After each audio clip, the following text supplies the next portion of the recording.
Le service de contrôle des médicaments à l'APB est subdivisé en 6 laboratoires en fonction des techniques d'analyse qui y sont utilisées. 4 d'entre eux forment la section de physico-chimie, les 2 autres la section de biologie. Au total, ces 2 sections emploient environ 50 personnes, dont une dizaine de pharmaciens. En chimie, les analyses effectuées sur les comprimés et les gélules comprennent le plus souvent une batterie de tests standards. La première étape consiste à déterminer l'uniformité de masse des préparations unidoses. 20 comprimés ou gélules sont pesés individuellement pour déterminer la masse moyenne.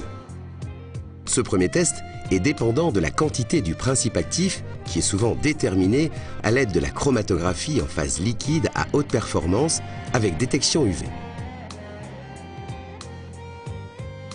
Pour certaines substances, il faut toutefois utiliser d'autres méthodes de détection telles que la fluorimétrie ou la spectrométrie de masse. Quand il s'agit de produits volatiles, c'est la chromatographie en phase gazeuse qui est utilisée.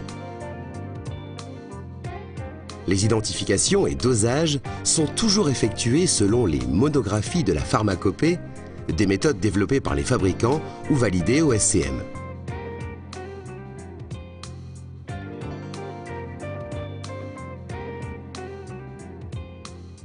La quantification se fait toujours par comparaison avec un standard de référence. Les comprimés ou gélules sont ensuite soumis à d'autres tests. La dissolution, qui permet de mesurer la libération du principe actif dans un milieu bien prescrit à 37 degrés en fonction du temps, la désagrégation, puis la friabilité et la résistance à la rupture. En biologie, certains antibiotiques peuvent être dosés microbiologiquement en utilisant la méthode de diffusion.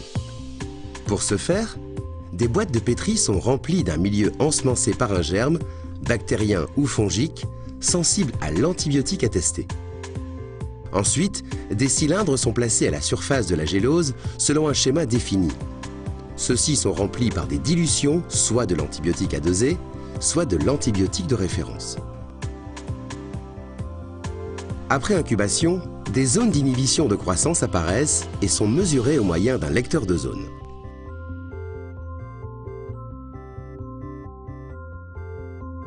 Un calcul statistique permet de calculer le titre et les limites de confiance.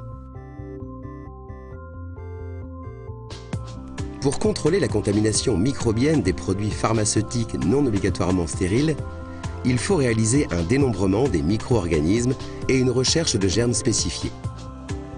L'analyse commence par la préparation aseptique d'une dilution du produit à analyser en flux laminaire, de manière à effectuer la numération des germes aérobies totaux et des levures et moisissures.